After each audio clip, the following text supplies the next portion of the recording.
And we are live here at Circuit Jacques Dad. I mean, Gilles Villeneuve, here in Montreal, Canada. And I'm looking forward to this one. This is the penultimate race of the season, and it should be a good one. It is the second of the trips to back-to-back races in Canada, that is. We had a really awesome one at not Montreal, Ontario, a couple weeks ago. Canadian Tire, that's the name of that one. Mosport. That was a really good race itself. And before I continue to absolutely lose my mind, allow me to introduce myself and my color commentator. I'm Joshua Copperl, and I am joined by Adam Kuhn. Adam, I hope you're doing better than I am, because this has already been a terrible start to tonight's broadcast.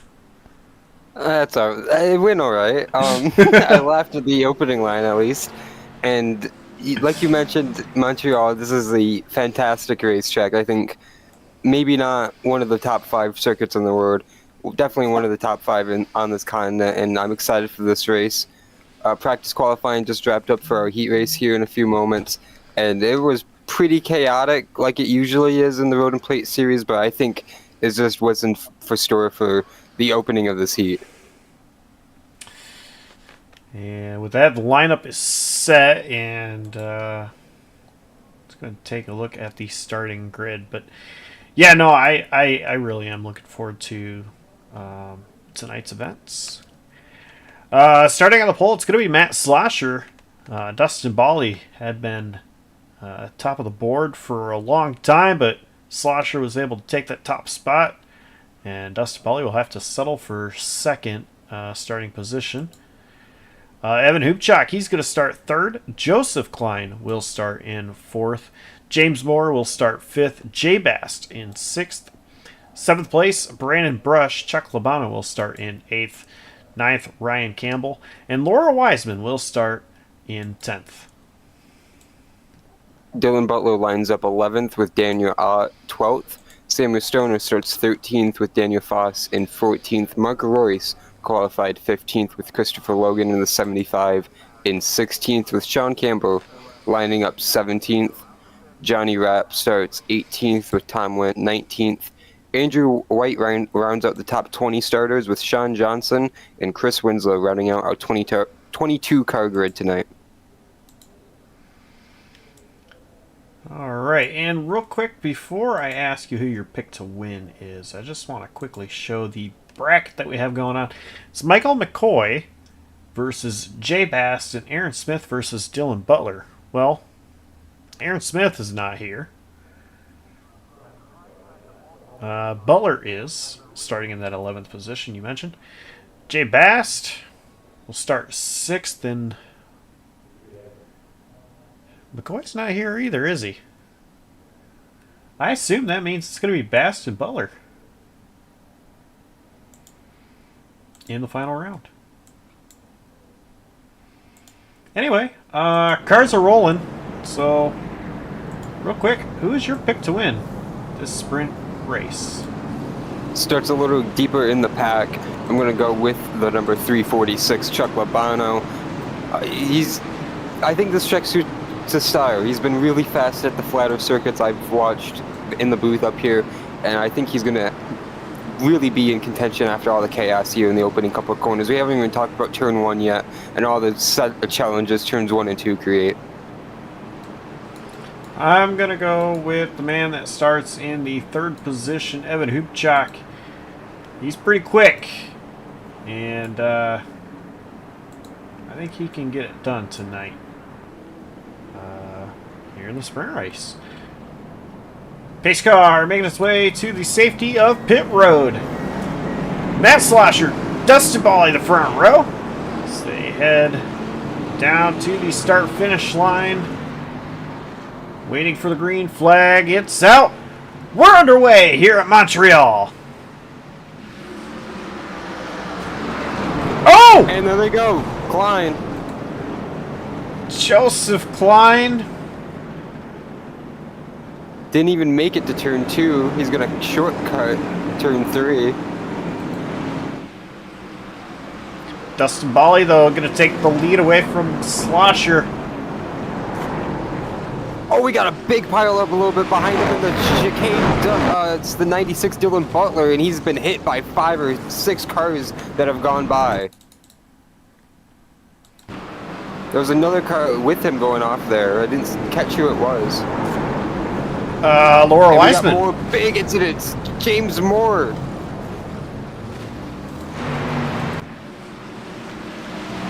Back going. It's really separated the field already, Josh. Just a few corners.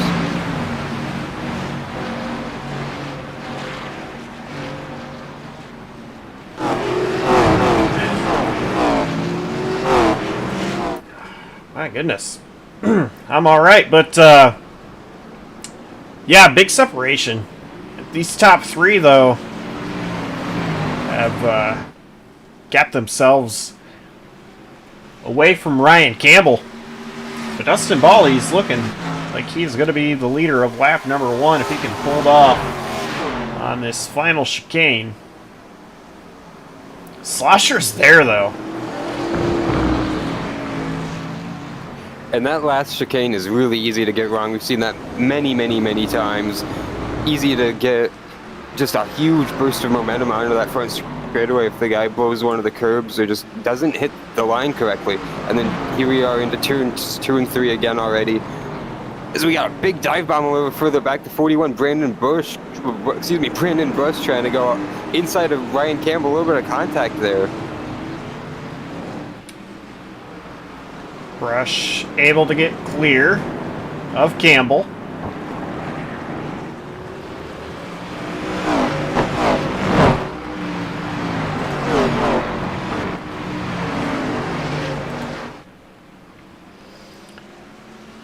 Dustin Bali gapping Matt Slosher a little bit.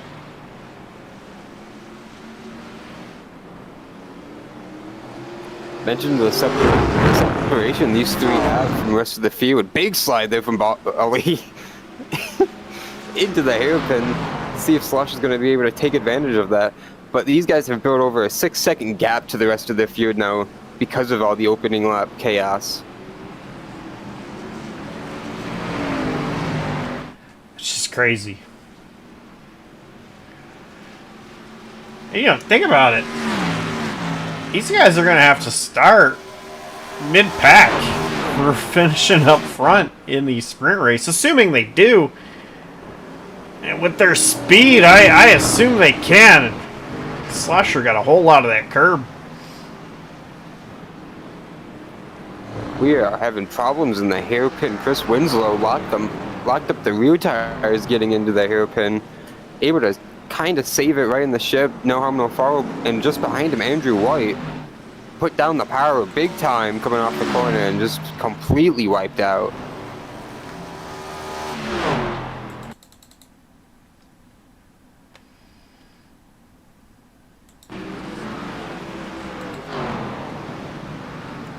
Take a look at the replay for Winslow, and you see the contact between Winslow and Klein. And, oh my goodness. That is so easy to do in that corner. I've done that many times just doing testing laps here.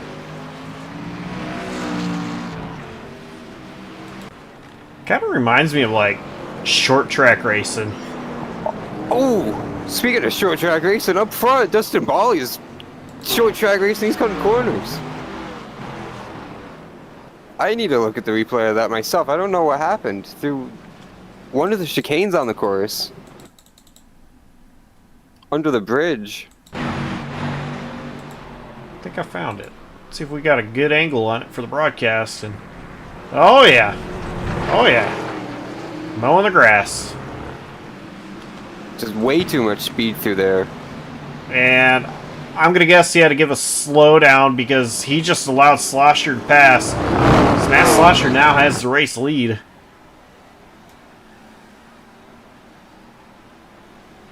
Oh, man. Bali's not going to let him drive away at all, though. These two have been... What a line.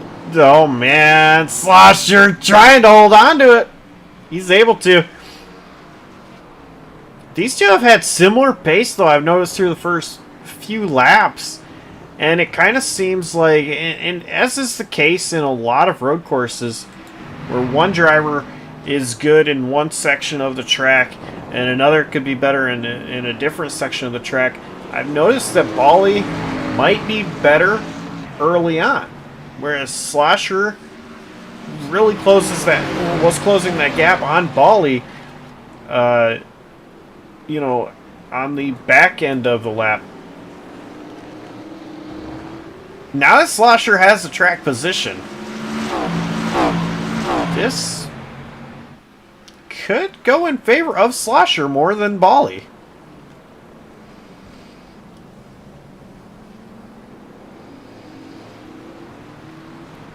Just shy of halfway in the sprint race. How about Jay Bass keeping in touch with these guys? We mentioned the gap they've been able to build over the rest of the pack now, well over 8 seconds. Jay Bass, the first couple of laps, was not having a great time. He was just there up front because of his, of course, great qualifying run, but all the chaos behind him and in front of him, he only was 6th on the grid, so able to execute a little bit on that initial start with everything around him, especially Klein going off just in front, and he was getting into the wall a little bit. He was missing corners. He still doesn't have the line through a lot of these corners that we see Dustin and Bali have a lot of speed in. He's keeping in touch and gaining back a little bit on the 400 car.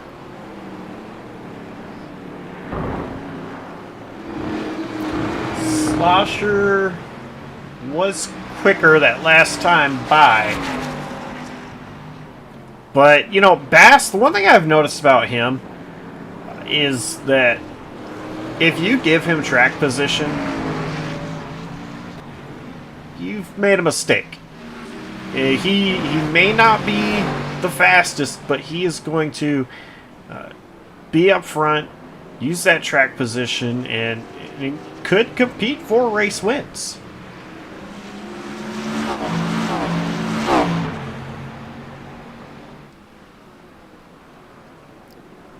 Mentioned the next car to these guys over 8 seconds back. Brandon Brush went off in the same corner we saw Bali go too deep into. He didn't get a lot of the grass that we saw the 24 catch, but it's allowing the 18 to catch back into the 41.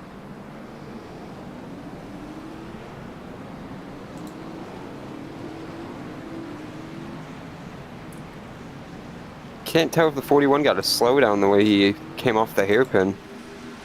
Just allowing the 18 alongside coming into the final chicane. Rush. Well, maybe not. Holding on to that right lane.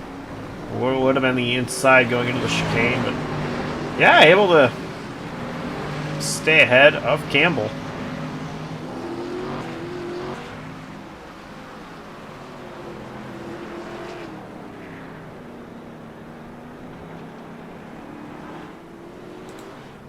We got trouble. It's Mark Royce.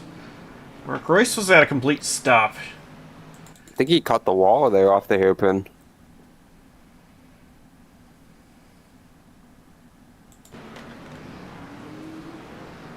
Oh, stopped just before it.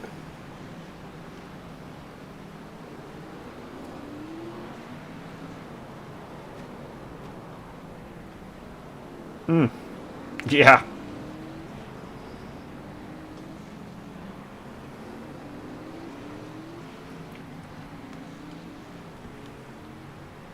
Lost a lot of track position.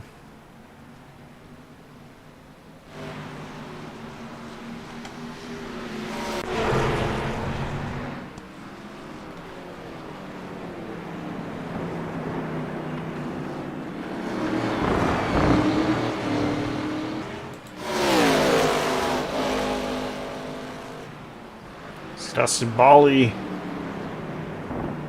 hanging on to the back of Slosher. They both slide out of that final chicane. Samuel Stone or Daniel Ott thought about going side by side in the final chicane. They are both going to go over the curbs big time. Ott got the first set of curbs. Stoner on the second set is curbs, and it's really going to slow up both of them, really, but the 65, with no momentum down the front straightaway. Labano passed him. Wiseman passed him. Labano couldn't take advantage of the 29 just yet. That was a very intense battle. Started off with the hairpin. 29 got a very bad exit. Daniel tried to defend, but Stoner was to his outside. And it just really made that interesting and very hairy through that final, the final chicane.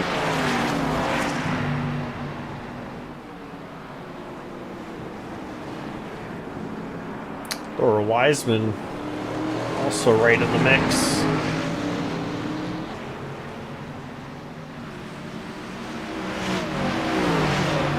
Daniel Ott pulling away just a little bit from Labano.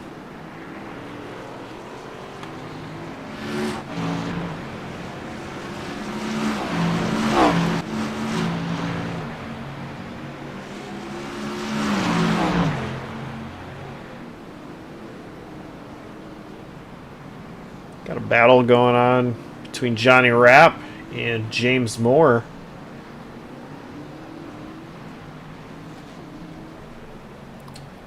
James Moore trying to have some kind of a recovery drive after his incident on the opening lap.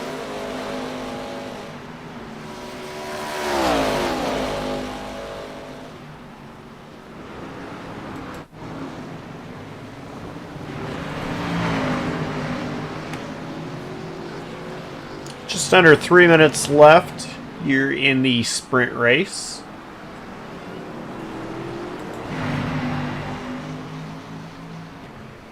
Dylan Butler and Joseph Klein gonna battle for 13th position.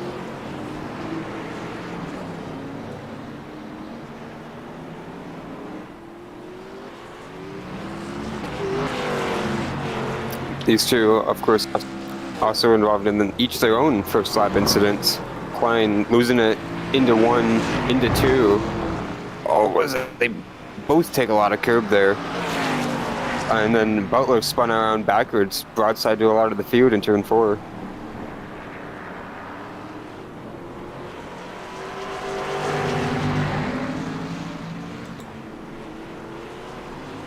Stoner and Wiseman nose to tail. This is battle for 9th. Remember the invert. If you finish 10th, you're going to start on the pole in the feature event.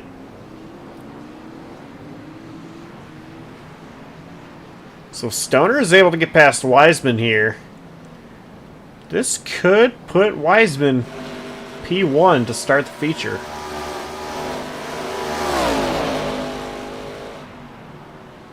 Just under a minute and a half left.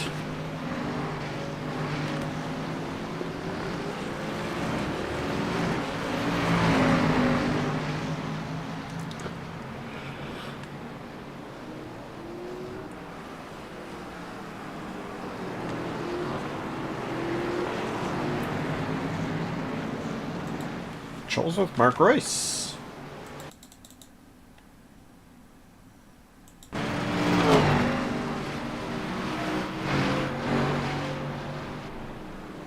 Oh, okay. I did not go back far enough.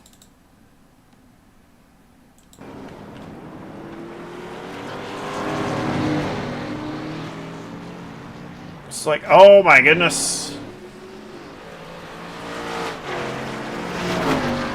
Royce battling with Wendt.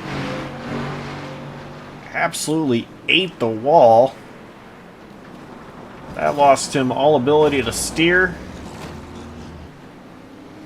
Wow, yeah, that could have been a lot worse. And issues with Johnny Rapp.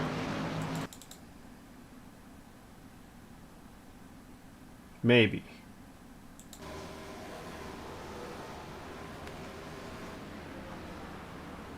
We only got 5 seconds left, and the leaders are coming through the final corner.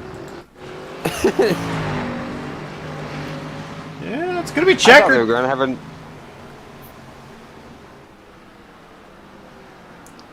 Slosher wins it.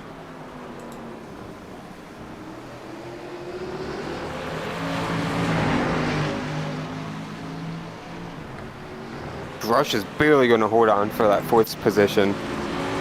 I really thought they were going to run another lap there watching that lap.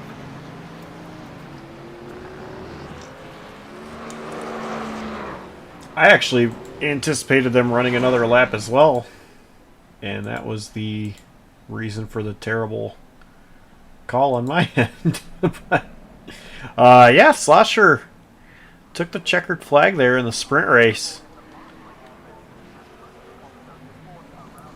These drivers are finishing up.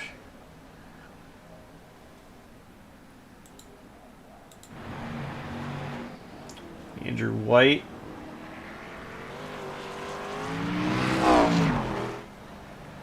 Going to be coming across the line.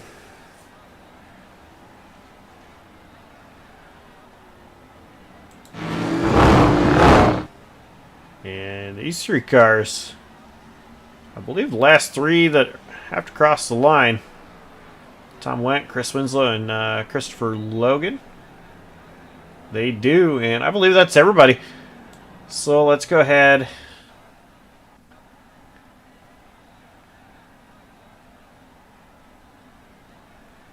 Yeah, the top 10, Matt Slosher, Dustin Bally, Jay Bast, Brandon Brush, Ryan Campbell, Evan Hoopchak, Daniel Chuck Labano, Laura Wiseman, and Samuel Stoner is your top 10 finishers there in the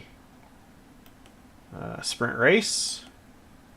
And before we talk to our sprint race winner,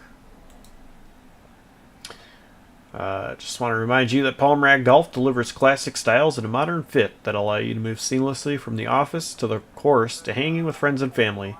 Visit palmradgolf.com today to browse their collection of fine golf apparel, including polos, pullovers, pants, and more. That is palmradgolf.com.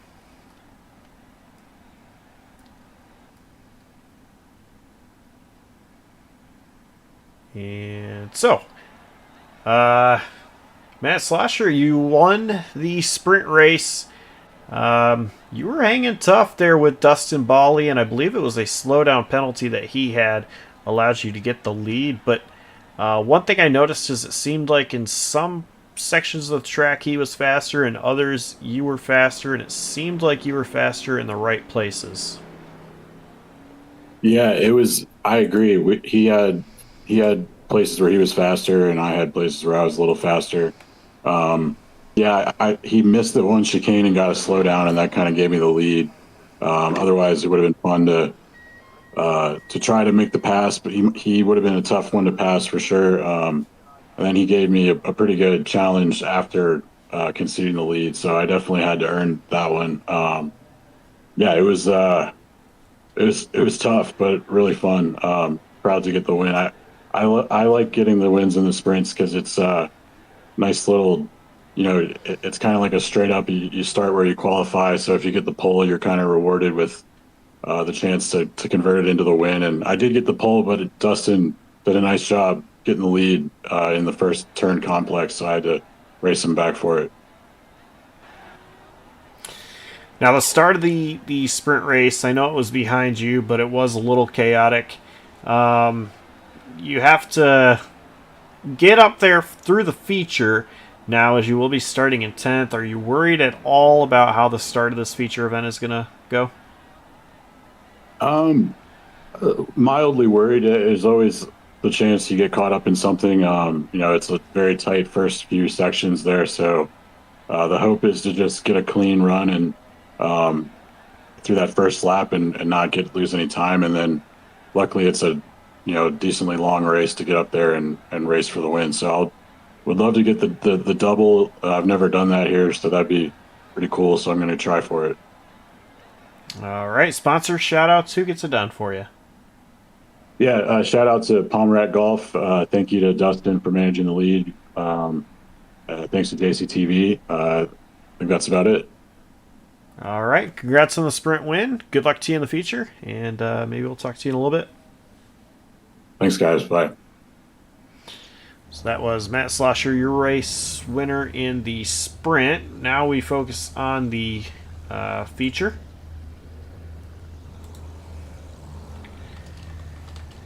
And so, Adam, who is your pick to win the feature event?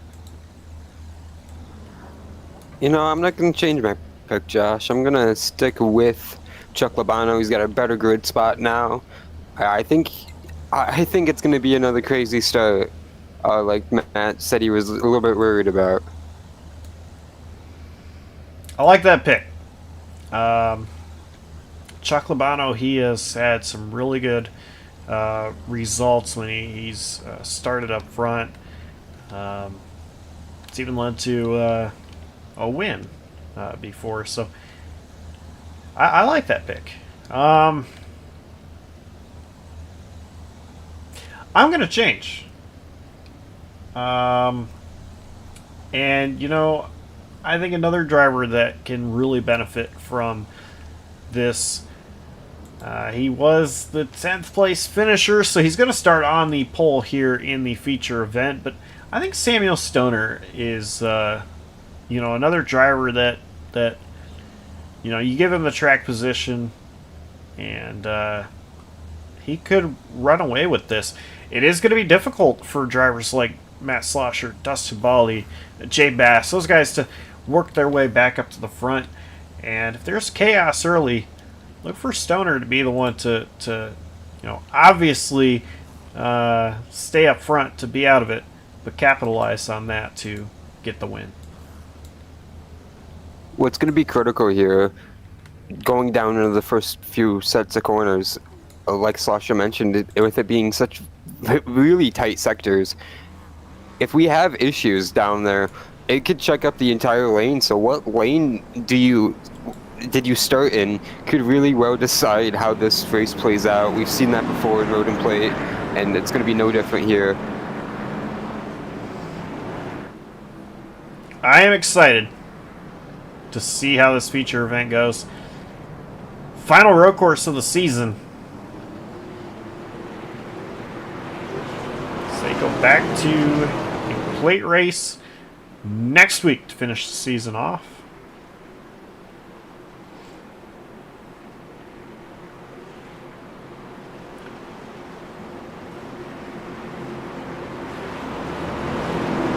Car will be making its way to the safety of pit road here momentarily after they get through this very, very long straightaway.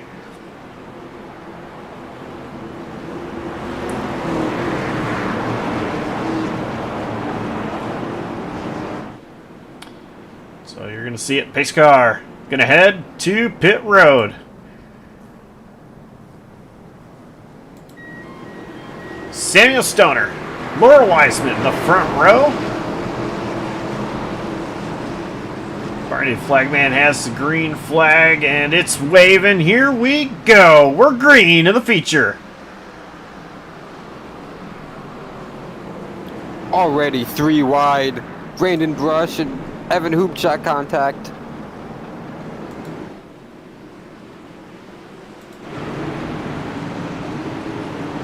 Much, much cleaner this time through.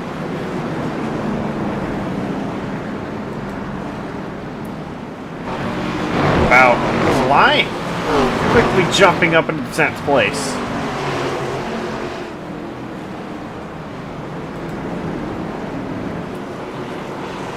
I'm shocked we are still so far clean.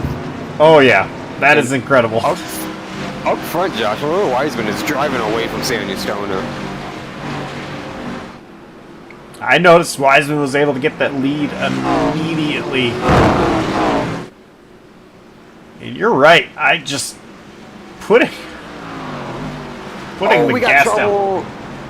Christopher Logan is off in one of the chicanes. There was contact with, I think, Mark Royce and Chris Winslow. Everyone keeps it going straight.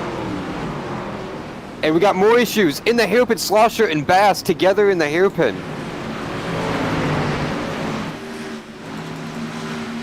Slosher drove away. Bass was stopped momentarily. They're both continuing. It looks like the 400 just got into the 53 there. And Dustin Bally barely gets through on the outside.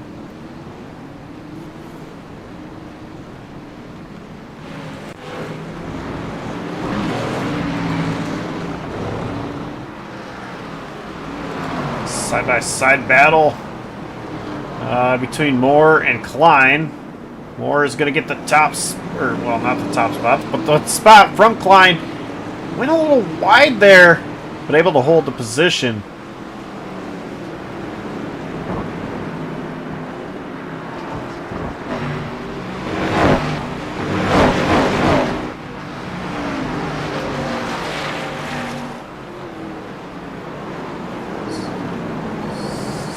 James Moore around and gonna come back up in front of the track. Oh, Brandon Brush barely got through.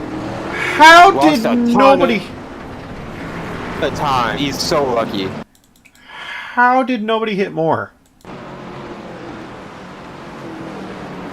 That's not the first time we've seen that tonight either for the 12 car being backwards to the field. I mean, Brandon Brush should have absolutely just killed that 12 machine of James Oh yeah, Moore. 41 should have been destroyed.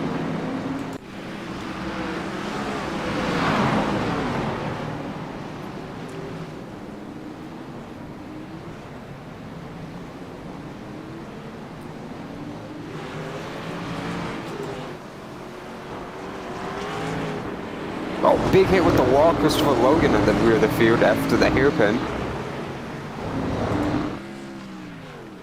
Looks like he's able to get back going for the time being.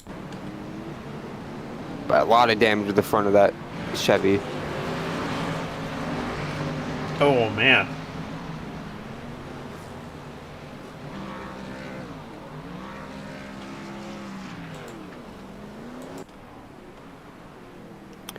Up front, Ryan Campbell's just got by Daniel Ott for the 3rd position.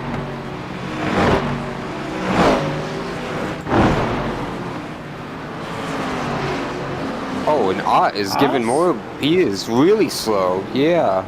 Yeah, I was about to say, I think God is, I don't know. That car looks clean. My guess is, and this is just a complete guess, without even looking at anything, but slow down penalty.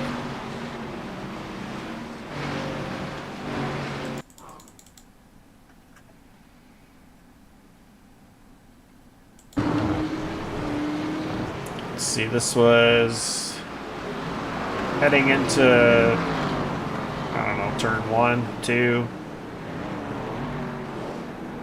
No, just went really wide.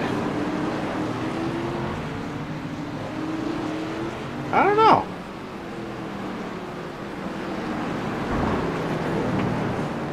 Josh, you need to look at the hairpin between Dustin Bawley and Chuck Labano, and it is getting heated over the radio over this. A lot of drivers almost got caught up in that.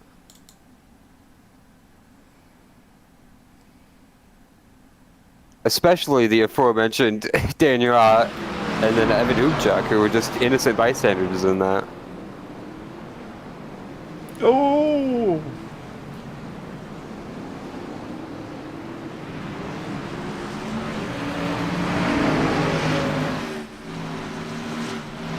Wow. Yeah, safe to say Chuck Labano is none too pleased about that, but I was about to say they are still nose to tail. 24 is driving away a little bit, but just ahead of him, Joseph Klein just caught the fence. Able to stay in front of Bawley for the time being, hanging on to the 5th position. And you know, also, right behind Bali, of course, is Labano. Yes, we've already established that, but right behind him is Hoopchak, and there's no love lost between those two.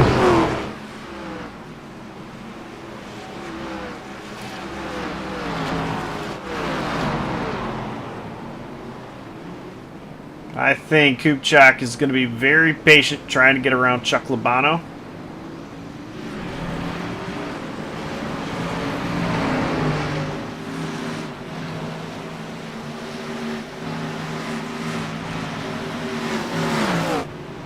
Oh, we got the hairpin. Yep, not really sure who that was. I saw Andrew White slowing down. Daniel fast.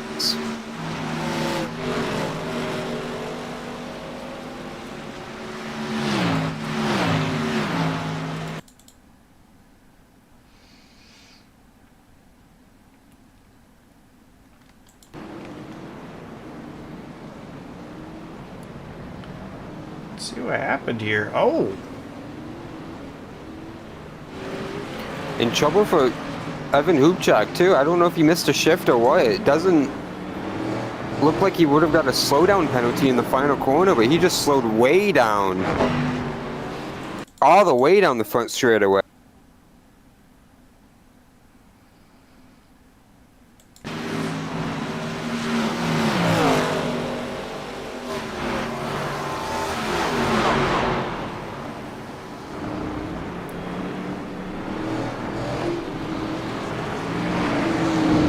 Back at it.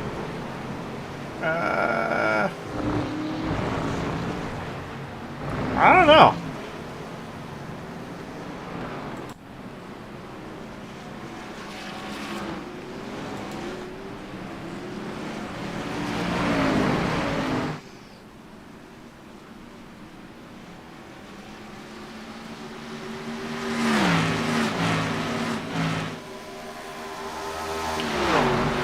So Stoner has been reeling Weissman back in. Campbell is really close as well. And don't count out that 400 car lurking in P4. Oh, yeah. Oh, my goodness. Oh, Weissman. that's ambitious. See, I was watching a little further back, Dustin Bally with a scary move around Joseph Klein for the 5th position. Weissman, I think, had a couple of corners that were not very good, and that allowed Stoner to close that gap really, really quickly. Weissman holding position, though.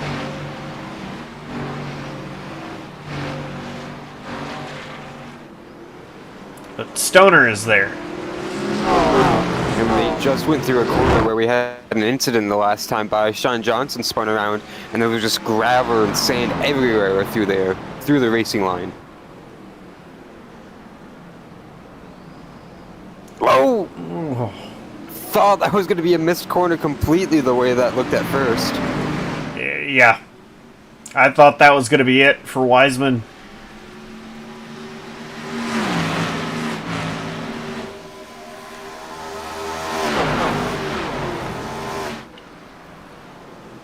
Let's see here in the chicane. No, Weissman's going to spin! Stoner gets around. Campbell gets around. Here comes Slosher. Stoner kind of blocks Slosher in there. 3 wide for the race lead. Stoner locks up. Slosher, now the race leader. As they're battling for second. Campbell and Stoner. Here comes Bally running up on it now.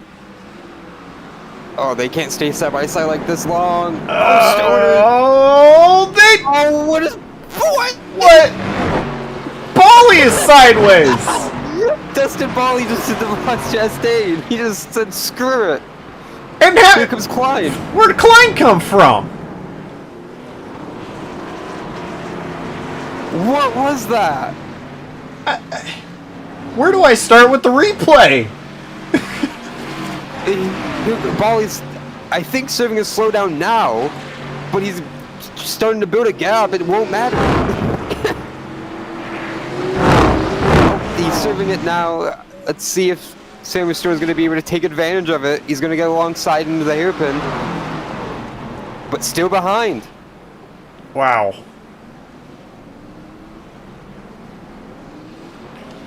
Oh, man. Okay.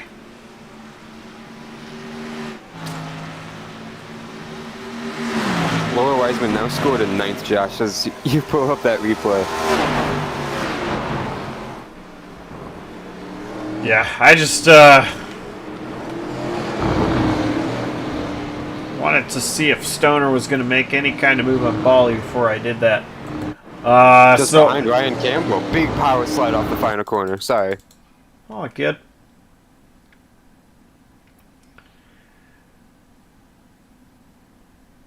Alright. Let's start with Laura Wiseman. And here's the final chicane. Wiseman still has the race lead. Misses that first right-hander. Gets a lot of curb. Stoner's able to get by. Slosher, Stoner, and Campbell battling for the top spot. 3 wide. Slosher powers through. Stoner locks up. Then Campbell and Stoner are side by side.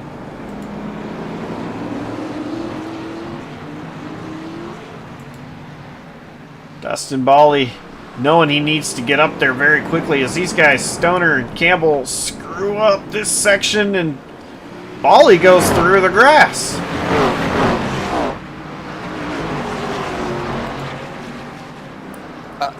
That move, he knew he was going to get the penalty, but he also knew if he just stayed behind him, he was going to lose more anyway.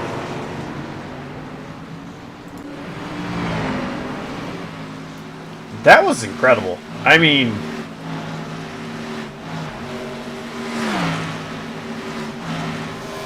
I've heard a lot of passes in grass that haven't really worked out.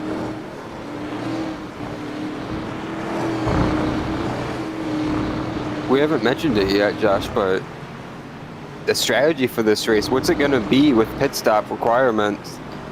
We've only seen Winslow and Logan hit the pit lane in the last lap. Not this last time by, but the time before that, and none of the lead lap cars pitted this last lap. So just about 21 minutes remaining in the race. Yeah. And, Oh, issues for Ryan Campbell. I think he might have got the wall.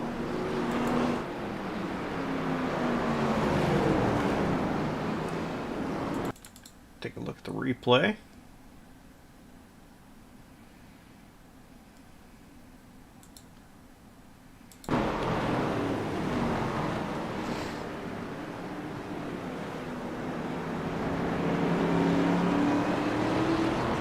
Went wide.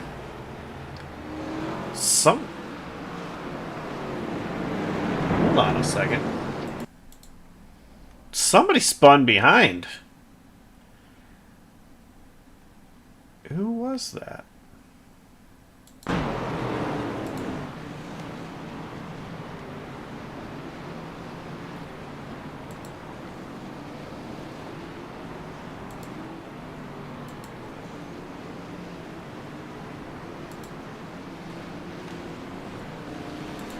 I cannot tell.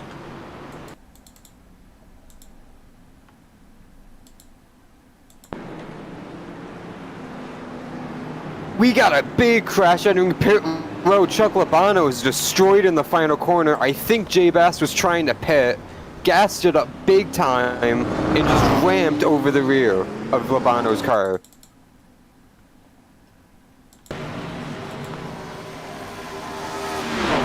The way pit road is here, very peculiar. It's like just a drag strip off to the left, and Jay Bast, I think, tried to use all of the possible advantage he could trying to gas it in there, and caught Labano, who was staying on the racetrack, Josh. I think you're right. Let's take a look from the cockpit of Jay Bast. Oh my goodness. And I noticed James Moore was trying to pit as well.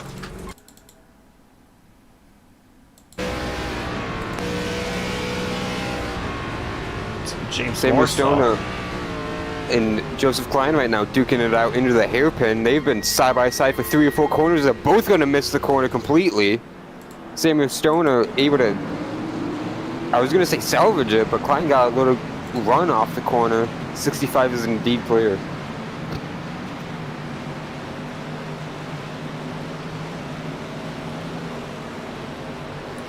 Stoner's still holding on to the 3rd position. Dustin Bally's going to hit pit road, as is the 65 now.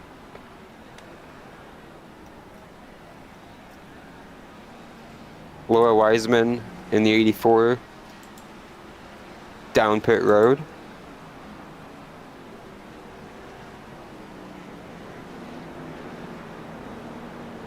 Bolly's taking tires.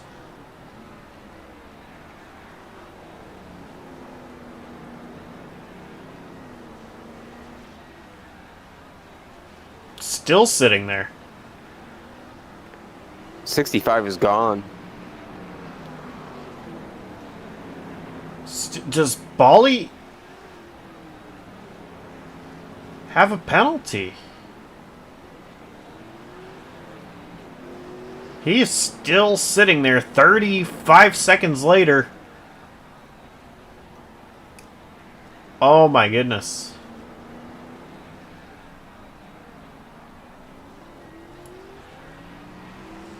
Now he's moving. Wow. 47.9 seconds in his box. That tells me that was a speeding penalty.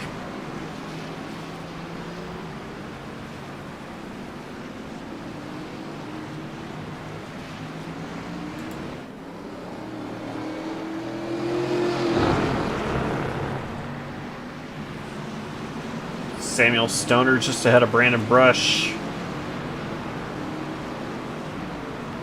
Slosher hits pit lane. From the lead, while Joseph Klein and even Hoopchak are going to stay on the racetrack.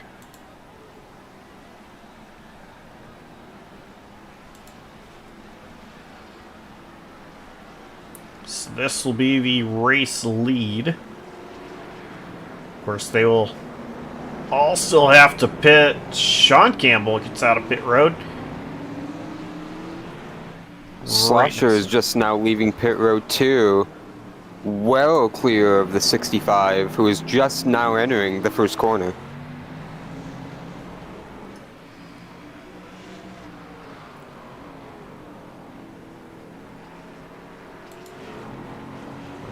That Slosher, he is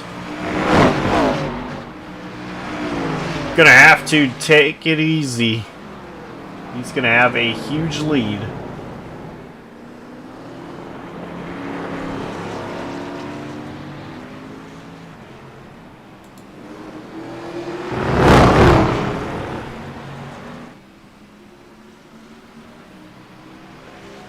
Klein and Hoopchak battling. They're going to be side by side in the hairpin.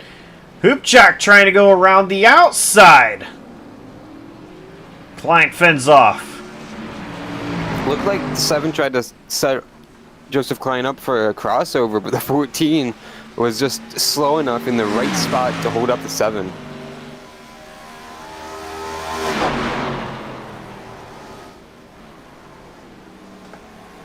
Both drivers stay out at least one more time. Campbell gonna enter pit road.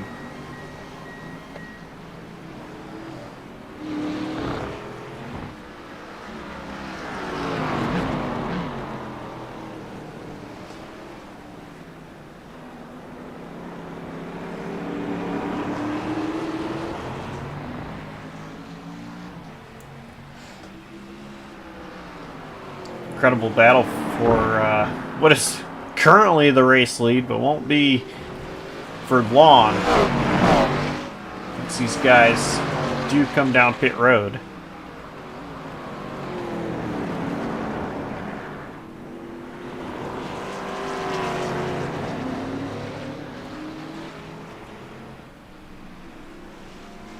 Brandon Brush has entered pit road. I saw there Hoopchak getting past Klein. Yeah, it was a big send in that corner, it looked like. And Klein gonna get right back past Hoopchak. And just behind him, the 3rd place Daniel Ott went big time in the grass in that corner.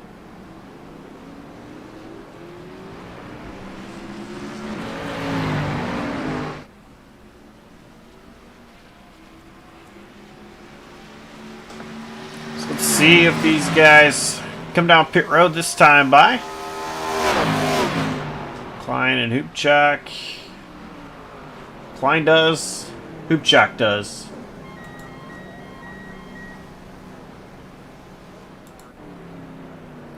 Daniel Ott coming down pit road as well.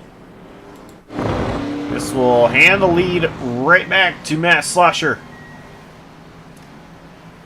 Dylan Butler has entered pit road.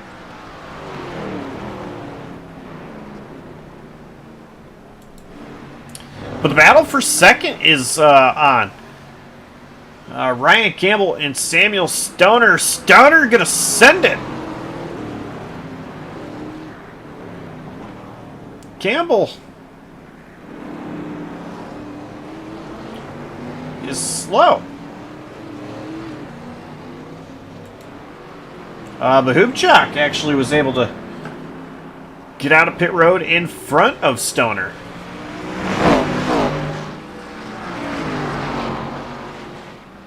Oh, Stoner really wide through that corner there.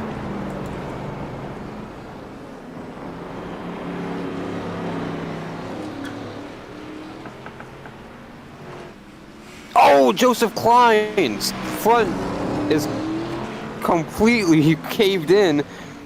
Contact with Chris Winslow, trying to get out of the way through the chicane there, and just caught Klein at the wrong time. Oh my goodness.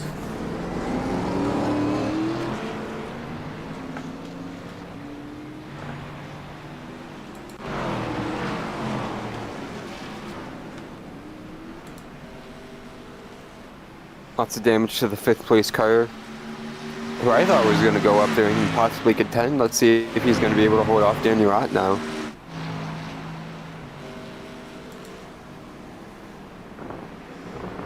I want to spend a lap riding on board with Stoner.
Incredible. Just how much this track is. Issues for Joseph Klein. Yeah, I heard something going through the field there in the final corner. Yeah, that's what I thought it was. Oh, man. I think he had enough.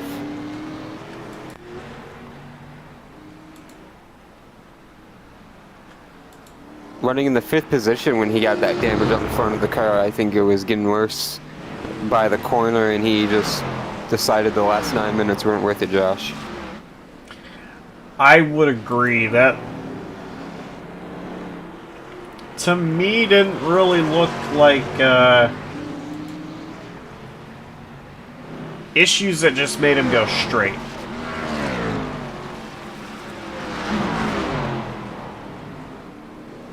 Oh my goodness, J-Bast! We were watching the battle between J-Bast and Laura Wiseman, and I'm not quite sure what happened to J-Bast to make him do whatever it was that he just did. This is the battle I was watching when I heard the Klein incident happen and went looking for that. These two have been going at it. I think he just got on the brakes too late, Josh, watching his onboard. That's exactly what it looks like to me.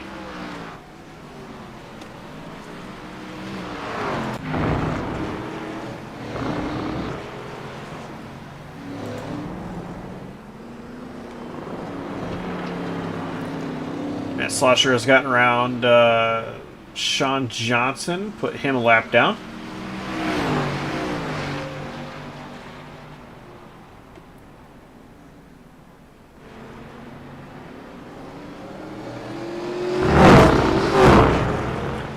The biggest surprise for me is how tight this field is. We saw the issues with Dustin Bolly, which I do believe was a speeding penalty on entry to pit road, and that currently has him in 11th place. I mean, the field is outside of the first handful of drivers. The field is really close together.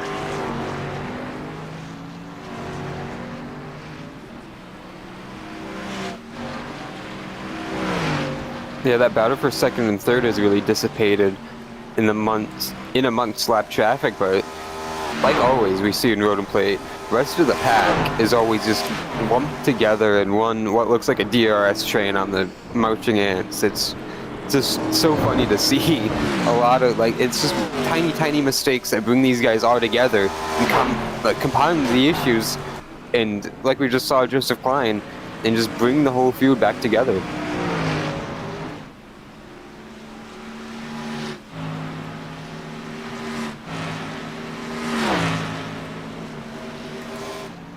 Yeah, this is absolutely incredible. I mean, the racing these guys put on. And how it can be so close.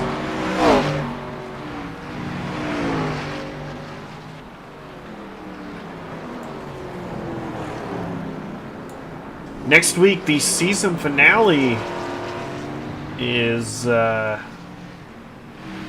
to take place at Daytona, and I don't know if there's going to be a broadcast for that one. If there is, it will not be on JCTV.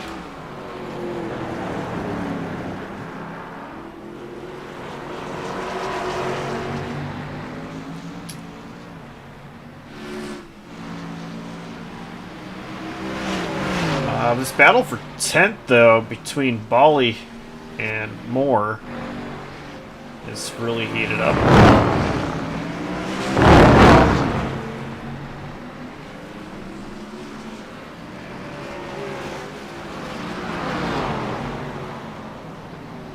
Bolly's gonna... Big dive bomb. Yeah. I saw those rotors glowing, too, on that 24. Not so much for the 12 of James Moore. He was dog tracking on acceleration too. The rears didn't want to stick. Yeah, I noticed that. Ooh. Oh, man.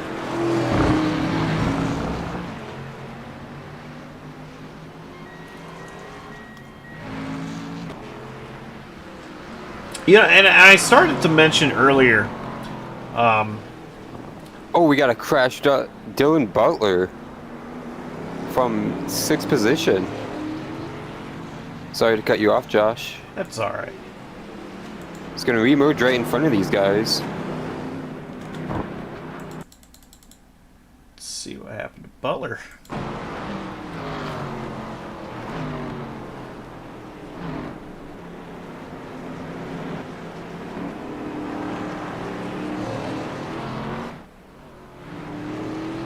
We will never know. Okay, glad it's not just me who saw that. Or didn't see that, I guess. Yeah, I'm not really sure.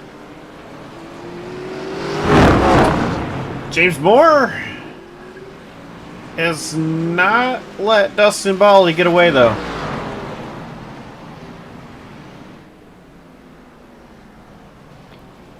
Few cars up the road as we approach the final 2 minutes. Sorry, Bally got sideways. Moore side by side with Bally. James Moore takes position right back away from Dustin Bally.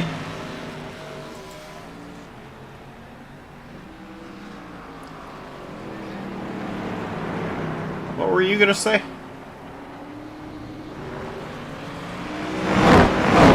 Trying to watch both batters is going to be tough here. Just ahead of these guys, Lower Wiseman has been caught yet again by Jay Bast for P6.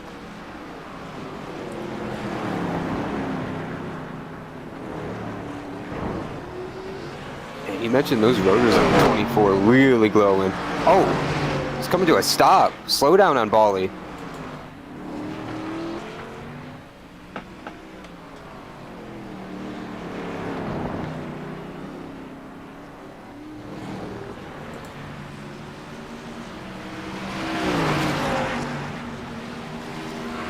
Gonna put... Well, keep Bally in. Oh! 10. Bast in the wall when we have a car spun out just ahead of that. It's gonna be Sean Johnson. I think Bast did the same thing again in the same corner. Big run on Lower Wiseman, and then all of a sudden he's like, oh no, there's a corner here, I gotta brake.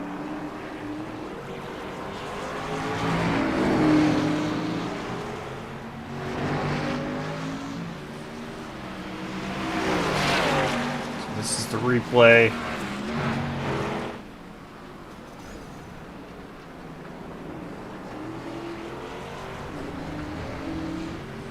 See Sean Johnson getting out of the way there.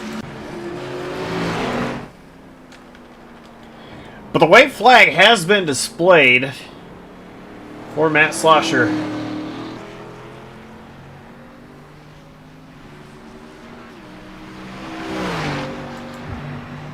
He's driving away right now, Josh. He's got a 12-second lead. He can clutch and coast from here. The battle for third between Stoner and Campbell is on and has been. Oh, Stoner through the grass trying to defend. That allows Campbell to get on by.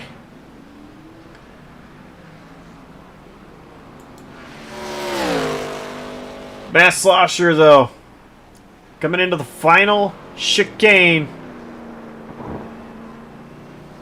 It's going to be perfect. Started on the pole, won the sprint race, drove from 10th up to 1st, and Matt Slosher will win the feature event here in Montreal.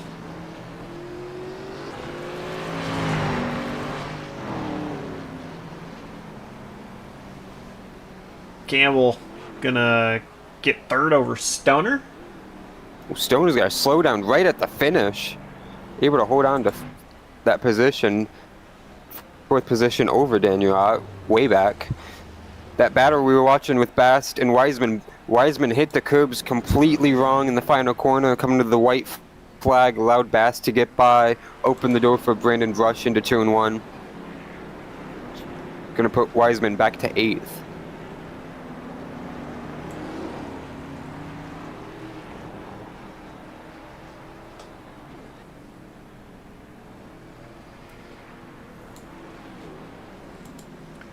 What a night.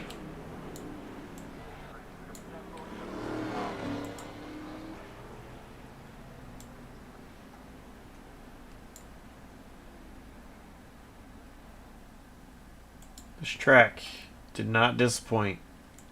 Definitely not. That was pretty much what I expected for a road and plate race at Montreal.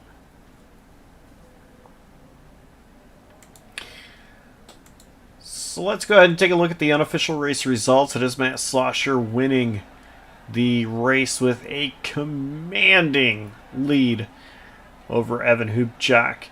Ryan Campbell finishes in third. Samuel Stoner fourth. Daniel Ott in fifth. Jay Bast sixth. Brandon Brush seventh. Laura Wiseman in eighth. James Moore ninth. And Dustin Bally, another one that got away from him, finishes in 10th. Chuck Labano is going to wind up 11th. Tom went 12th. Dylan Butler finishes 13th with Mark Royce 14th. Daniel Fass 15th. Sean Campbell 16th. Chris Winslow 17th with Sean Johnson in 18th. Andrew White finishes 19th. Joseph Klein disconnected to finish 20th with Christopher Logan, also DNFing in 21st. And Johnny Rapp did not grid. He's credited 22nd.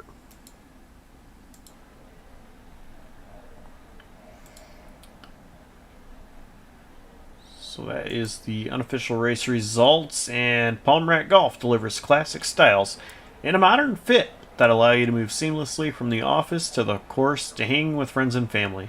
Visit palmratgolf.com today to browse their fine selection or collection of fine golf apparel, including polos, pullovers, pants, and more. So we're going to talk to our top three, and we're going to start with Ryan Campbell.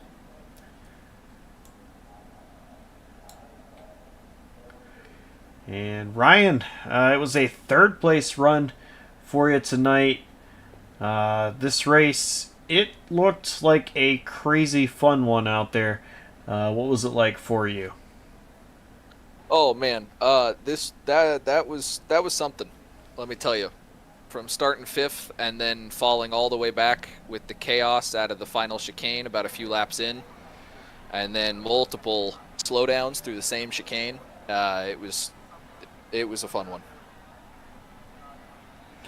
I noticed a lot of slowdowns from a lot of different drivers. So I'm glad you kind of mentioned that. How difficult was it to really maneuver these cars around that chicane? It was quite the challenge. You kind of had to, in order to keep speed, you had to jump both of the large white curbs. But if you went just a hair too far either way, you could get a 3-second slowdown on both turns.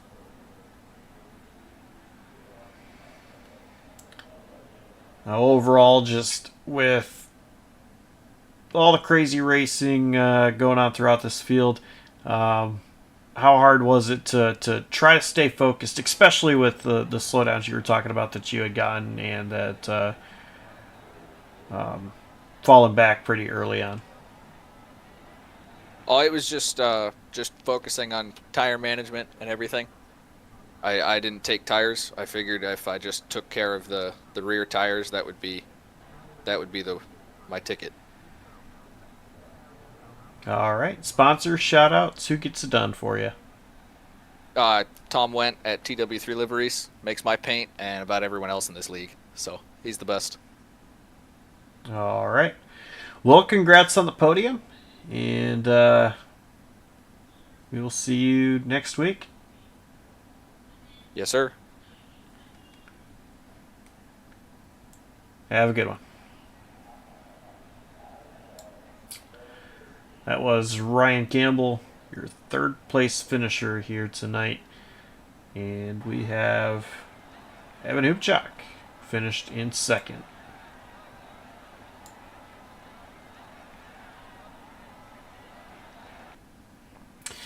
Evan, it was a second place run for you tonight.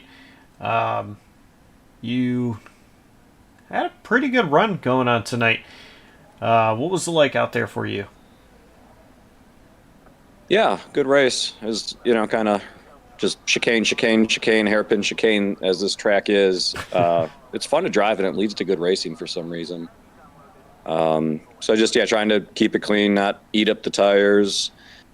Picked up, I feel like 3 or 4 slowdowns in that last chicane, which killed me. But other people kept making mistakes too. So just kind of, after the pit cycles, was kind of surprised myself to be in second place. So yeah, it was a good night.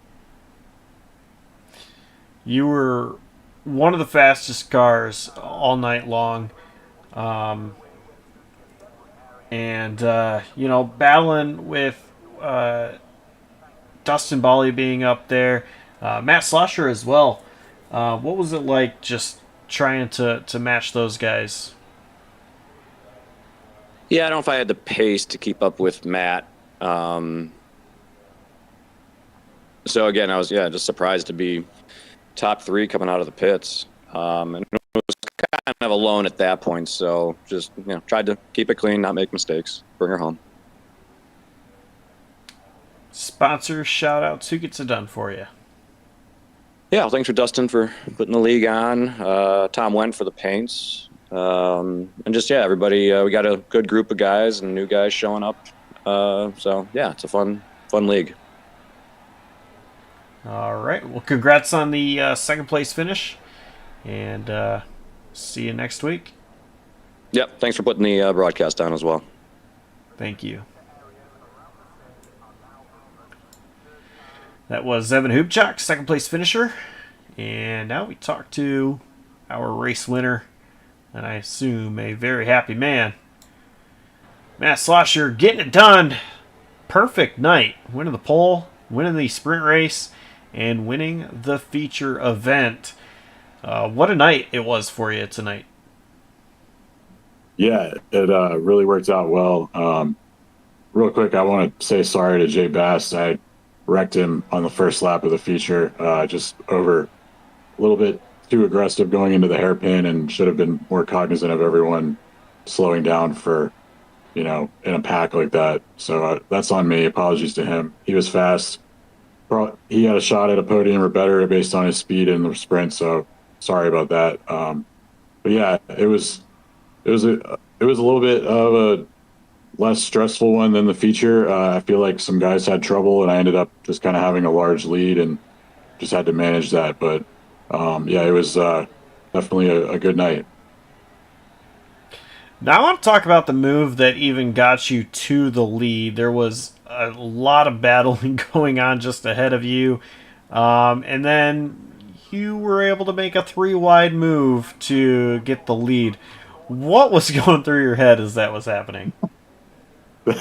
We were just talking about that in the waiting room. So it definitely was not me saying time to do 3-wide move and look cool. It was not me saying that at all. It was more me I came out of the turn and those guys were checked up for having some kind of incident, and I kind of got boxed in, and then one of them pulled over to the side, and one of them was serving a slowdown, so they slowed down, and all of a sudden I was 3-wide in the middle, and I was like, well, at this point I don't know what they're going to do, so I better try to be the first one into the turn and just hope it works. And it did, and nobody crashed or died. But I did think it must have looked pretty cool to see that happen. So I'm excited to watch that back, because I think it probably looked like I was being a badass, but I was actually kind of scared of what was happening and not really intending to do it that way. But it all worked out.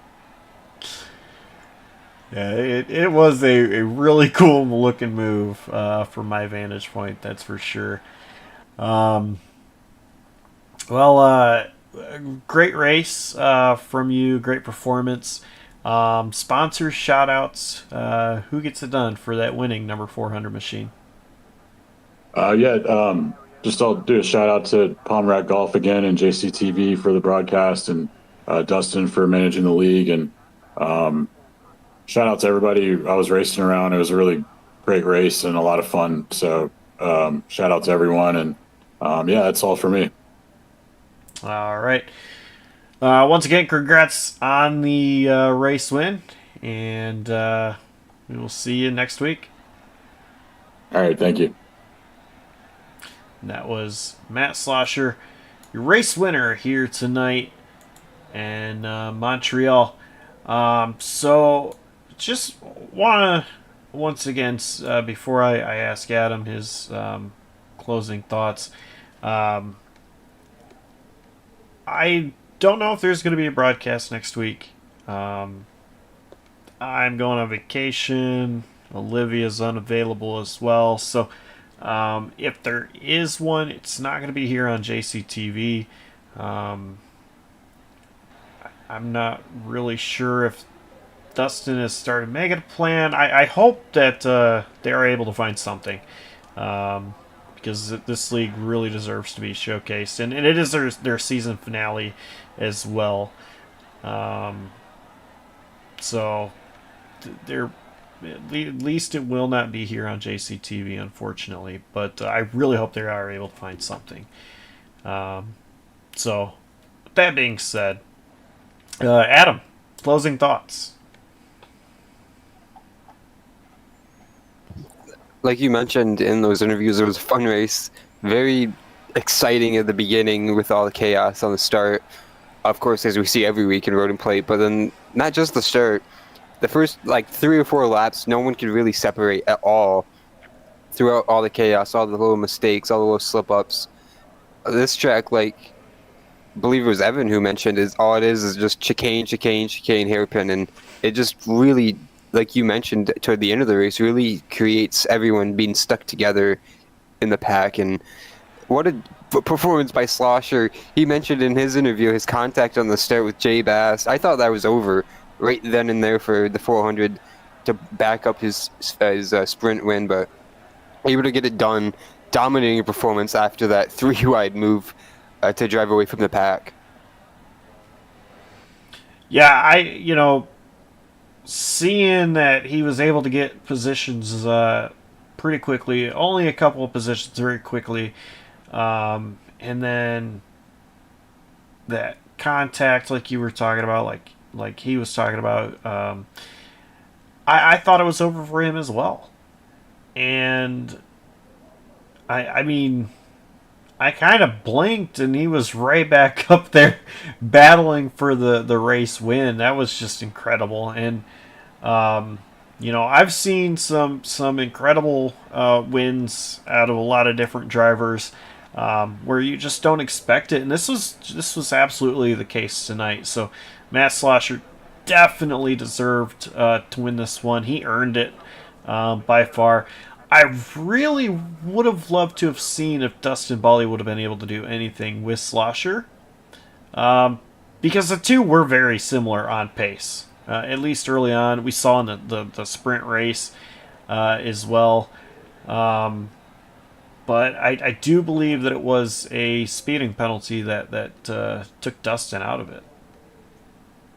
I agree on that, Josh. I do think it would have been a very exciting battle for the win. But real quick, I just want to shout out that podium again, real quick. What a podium that is. Not very often we see these guys sharing a podium together here in Road and Plate. And we talked about it during the race. Evan Hubchak's strategy there, he pitted really late. I think it was, 12 minutes left in the race. He and Klein opted to pit together, and using that other strategy, he really blended out in a perfect spot rest of the pack. Yes, he wasn't going to stay in front of Slosher, but he was able to leapfrog everyone else. Yeah, I mean, that was really incredible. And I think, this top three, it is not the top three I expected coming into tonight to be Slosher, Hubchak, and Campbell. And even after we knew the drivers, I think all of them are easily capable of getting podiums, but obviously only 3 drivers can do it. There's a lot of drivers that are, you just cannot count out the battles that we saw tonight up front. I mean, everything was crazy, and even Stoner being up there as well. Jay Bass, super fast. I mean, just what a night this was. Great race, and I think this is the second time I have called a race here at this racetrack, and it's a fun one to come to. I will look for this one to be on a schedule for anything. It is a great place for racing.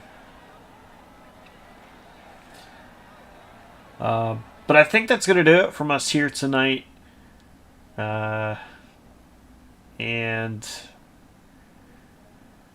so I don't know exactly when the season is going to start. I know Dustin was making the schedule earlier today, It'll be sometime in January, though, when the next season starts. So, again, we will not have the finale next week. But happy Thanksgiving to everybody, as that is coming up in a couple weeks. And what am I forgetting? I'm not sure, but thanks to all the drivers, the admins, and the fans for watching. Without you guys, none of this would be possible. And Adam, thank you so much for stepping in and helping out for the last several weeks. Jonathan Canfield, things changed for him. He was a regular color commentator with me, and his schedule kind of changed a little bit. So I really appreciate you coming in these last few weeks and helping out. I want to give a shout out to Olivia as well for all she does to help us out when we need it. Olivia is really awesome to work with, and I'm really glad that we are able to do so. So anyway, that's going to do it. Thanks to everybody for watching. Stay safe, take care, and we will see you next time.